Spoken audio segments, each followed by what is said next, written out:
더불어민주당 추미애 대표를 모시겠습니다.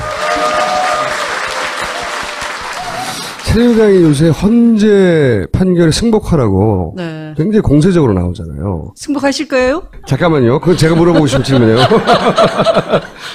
그러니까 저는 그 이야기를 들으면 기분이 나빠요. 첫째, 아니 쟤들이 무슨 자격으로 뻔뻔하게 저걸 요구하지? 갑자기? 지들이 무슨 짓을 했는데 불과 2달 전에. 근데 야당이 이 프레임을 깨지 못하고 승복을 하라고 하는 요구에 밀리는 듯한 인상도 주고, 자유당이 헌재 판결 승복하라는 요구에 대해서 일당이잖아요?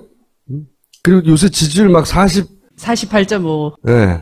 기록 갱신 중. 네. 뭐 어떤 때는 50%도 나오고, 이런 위친 지지율이 나오는 정당으로서 왜 여기에 대한 정확한 입장이나 워딩이 안 나오냐. 네. 네. 말씀해 주세요. 그 총수께서 어지간한 일로 네. 그 겁을 안 먹으시는데 네.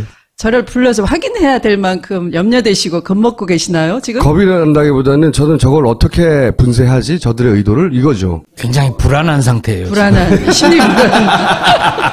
심리 불안을 저를 네. 불러내서 이제 네. 그 위안을 얻고 싶다. 뭐 어쨌든 아무렇게나 해석하시고요. 이걸 어떻게 하실 생각이실까요? 네. 이런 요구는. 특검 연장은 원래 그 70일에서 그 30일을 더 연장할 수 있도록 사전에 네. 합의가 된 그렇게 거잖아요. 합의가 돼 있었던 거예요. 그렇죠. 네. 대통령이 이 헌법 질서를 농단하고 국법 질서에 맞짱을 뜨는 상황이잖아요.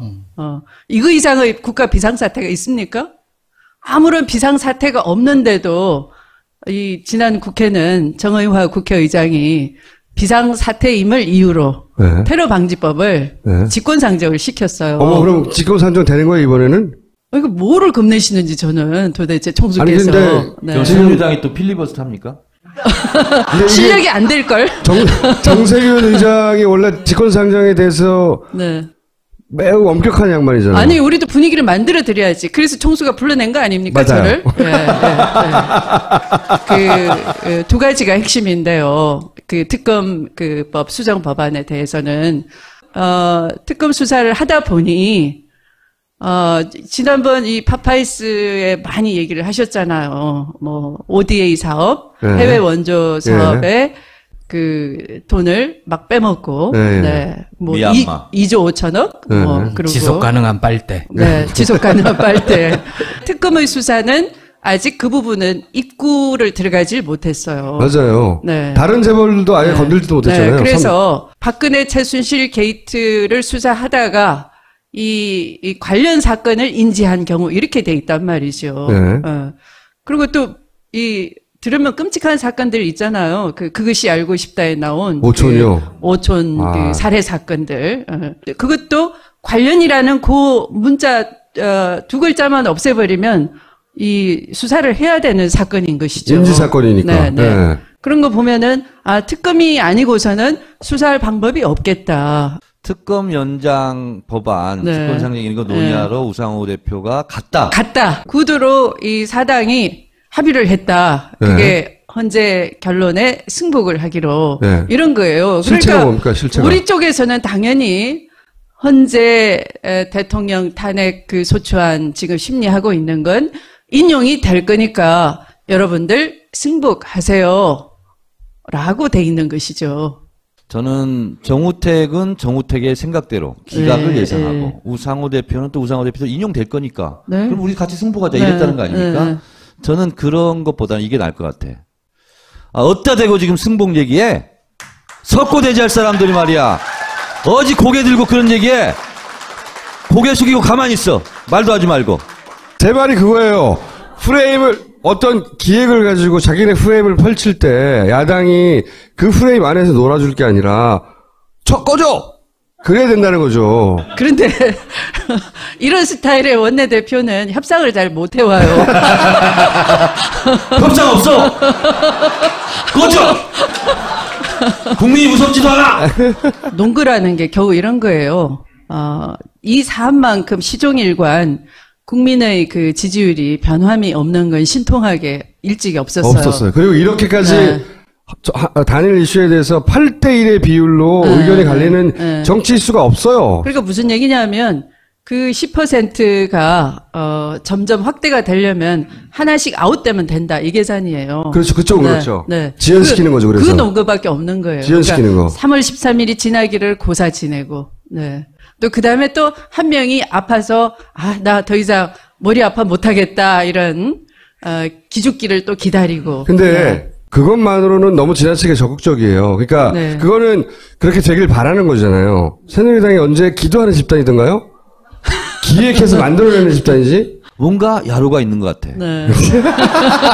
그리고 뭔가 찜찜해. 찜찜해. 저렇게 적극적으로 나올 때는 헌재에서 탄핵 심판 속도를 내고 있고 증인을 채택을 취소하고 그다음에 소환에 응하지 않으면 아예 안 부르고 23일까지 변론서 내라고 하면 헌재에서는 자신감 있게 하는 것 같아요. 뭔가 믿음직스러운 게 있어. 네. 근데 새누리당에서 저렇게 하는 것은 뭔가 믿는 구석이 있는 거 아니야? 이게 찜찜한 거예요, 지금. 두 개가 지금 같이 있는 거거든요. 이게 탄핵이 반드시 기각될 거니까 네. 막아주세요. 이런 말을 드리는 건 아니고 네. 그들의 자신감의 근거가 뭔지 들여다볼 필요가 있다. 미국의 민주주의라는 것이요, 입법, 사법, 행정의 그 삼권 분립, 견제와 균형에 있는 거지만, 우리가 이제 잘못 이해하고 있어요.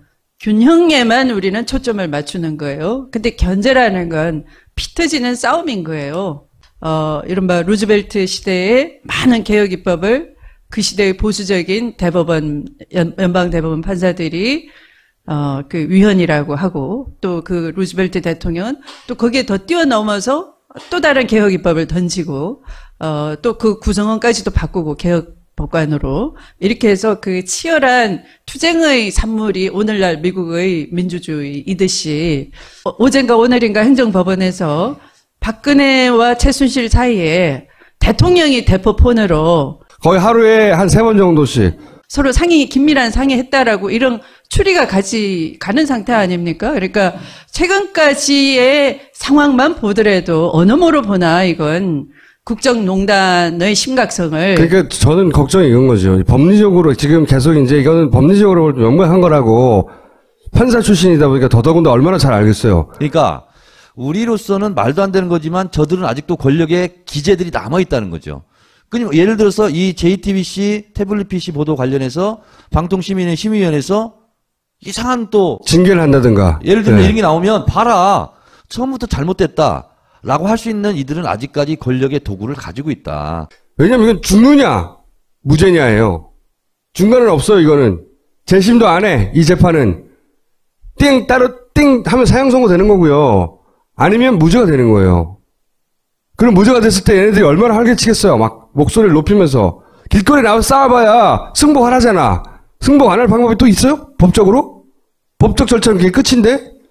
남는 거는 국민들이 가만히 있지 않을 것이다. 이거밖에 없잖아. 아니 근데 민주당이 승복한다고 했다고 해서 국민들이 막 헌재로 몰려가고 어디로 가고 하는데 가만히 우리는 승복했으니까 가만히 있을게요 그러겠어요? 아니 제 말은 뭐냐면 저는 그런 위기의식을 가져야 되는 거 아니냐는 거죠. 여의도가. 경계를 늦추지 말자. 네. 이렇게 좀 우리가 합의하자고. 합의?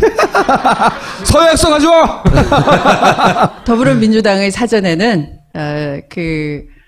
무가치한 그런 재판에 대해서는 승복이라는 단어를 쓰지 않습니다. 그건 충분히 알겠고요. 어쨌든 당 차원에서 한번 들여다보겠다. 이 정도만 하셔도. 네, 들여다보겠습니다. 네. 자, 그러면 이제. 다 됐어요? 모집 얘기 좀 하고 가세요. 한 건이 좀 남았어, 이제. 이 손가락 하나로 나라를 살리자 1811에 1000번. 2차 모집은 이제 탄핵이 인용이 되면 네. 그날로부터 일주일간 2차 그렇죠. 모집을 하게 됩니다. 그건 알겠어요. 이건 저는 민주당 경선의 흥행을 걱정할 필요가 없다고 봐요. 네. 근데 이건 어떻게 할 겁니까? 역선택. 예를 들어서 네. 박사모에서 박사모에 와가지고 게시판 막 네. 그러니까 이거를 단순히 더 많은 민주당 지지자들이 참여하는 것 이외의 방법은 없습니까? 만약에 역선택을 염려한다 그러면요, 박근혜 대통령 말이 맞는 거예요. 촛불 집회가 이 친박 집회, 맞불 집회 2분의 1밖에 안 된다라고 대통령이 믿고 있는 거를 그대로 증명하는 거예요. 그걸 증명하시겠습니까? 압도적으로 참여해서 그 논리를 깨겠습니까? 선택하십시오. 좀 들여다 봐달라, 두 가지. 꼭. 새누리당이 무슨 근거로 저러는 거지? 쟤네가 자신하는 게 뭐지? 우리도 정보력을 한번 돌려볼까? 예. 한번 들여다봐 주시고, 그리고 이 역선택의 방법을 근본적으로 차단할 방법은 없을까? 뭐 이런 것도 한번 들여다봐 주세요. 정당 차원에서는 우리 당의 가장 경쟁력 있는 후보를 국민이 판단해 주시라라는 것인데요. 그래서 이제 개방형으로 열어놓는 건데, 그래서 정당 차원에서는 그 말씀이 맞지만 법적으로는 뭐 기권의 자유도 있고 또 누구를 반대할 자유도 있고 하거든요. 그러니까 법적으로 그걸 막을 법을 만들기는 어렵고, 다만 그걸 말씀하신 것처럼 한날 동시에 하는 완전 국민 경선, 예전에 그 문재인 대표가 그 김무성 대표와 합의 아래에 하려고 했던 그런 그 정치적 합의 아래에 법이 만들어지지 않는 이상은 어렵다고 봅니다. 그리고 그 워딩 있잖아요. 좀 강력한 워딩. 계속 승복 들어올 거거든요. 꺼지라는 워딩을 좀. 아니, 그것보다는 어따 대고가 좀 더 나아. 어따 대고. 그러니까 어따 대고. 어따 대고든 뭐 하여튼 뭐 하나 만들어 주세요. 그래서 네. 그런 얘기 올 때마다 어따 대고 하게. 아, 그거 괜찮아요. 네? 이렇게. 그렇지. 어따 대고 뭐 좀 만들어 주시고. 네. 자, 여기까지 하겠습니다.